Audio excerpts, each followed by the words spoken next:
సభకు నమస్సుమాంజలి తెలియజేసుకుంటూ ఉన్నా. అలాగే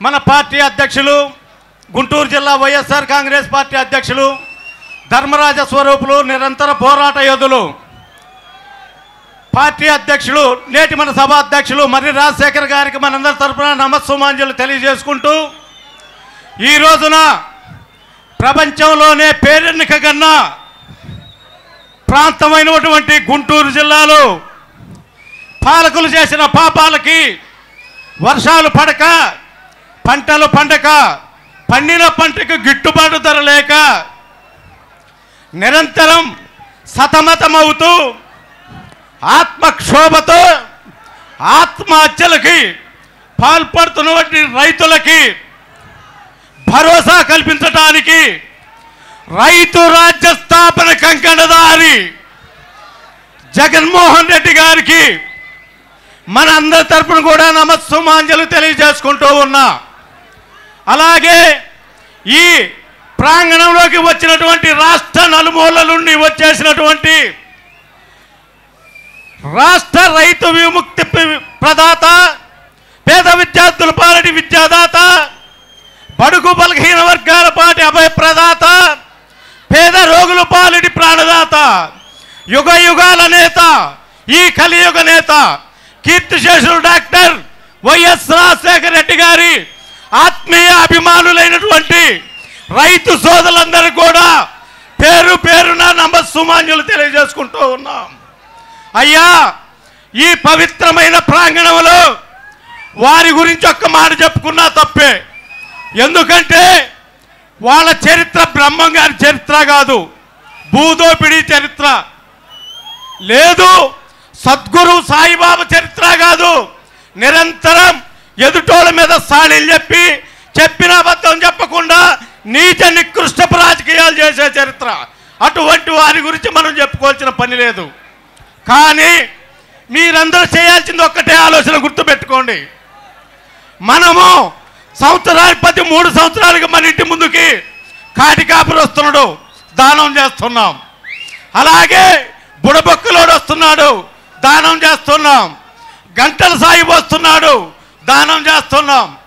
తెల్లవారుజామున మొండోడు వస్తున్నాడు, దానం చేస్తున్నారు పల్లెటూళ్ళలో ఉన్న ప్రతి ఒక్క రైతు కూడా. కానీ 5 సంవత్సరాలకు ఒకసారి వచ్చే ఎలక్షన్లో ఈ నీచ నికృష్టపు రాజకీయాల దగ్గర మనం డబ్బులకు పాలుబాలబట్టి ఈ రోజున వాళ్ళు రావటం కూడా మానుకున్నారు. ఒక్కసారి ఆలోచన చేయండి. ఇతని చరిత్ర అతను చెప్పుకుంటున్నాడు, ప్రపంచం మొత్తం కూడా మన కలిసి వస్తుందని వాస్తవమే. ఎందుకంటే ఇంతటి అబద్ధాల మనిషి, ఇంత నీచ నికృష్టపు రాజకీయాల మనిషి ఈ భూమి మీద, అందులో ఈ పరమ పవిత్రమైనటువంటి ఆంధ్రప్రదేశ్లో ఏ విధంగా ఉన్నాడా? ఈ మనిషి ఏ విధంగా నమ్ముతున్నారు? ఈ రైతులు ఇంత మాయపు రైతులు అని చెప్పేసి మన కలిసి వస్తున్నారు ఈ ప్రపంచం అంతా. భవిష్యత్తులో ఇతను చెప్తున్నాడు, జిల్లాకు ఒక విమానాశ్రయం అంట, ఇంటికి ఒక ఇల్లు, ఇంటికి ఒక విమానం కొని పెడతాడు. ఆయన చెప్పే రేపు అబద్ధాలు ఏంటంటే జిల్లాకు ఒక విమానాశ్రయం, ఇంటికి ఒక ఇల్లు, ఇంటికి ఒక విమానం. నీచ నికృష్టం. భవిష్యత్తులో ఎప్పుడు కూడా ఇతను చేసే పని ఏంటంటే రాజధాని నగరంలో మనందరం కూడా విదేశాల వాళ్ళకి మందు పోసేదానికి ఉద్యోగాలు ఇస్తాడు.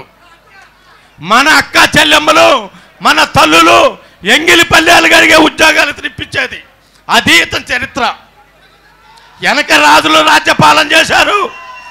ఉభయ తెలుగు రాష్ట్రాలు 2, ఒరిస్సా రాష్ట్రంలో కొంత, కర్ణాటక రాజ్యం, తమిళనాడు రాజ్యంలో కలిపి విజయనగర సామ్రాజ్యాన్ని స్థాపించారు శ్రీకృష్ణదేవరాయలు.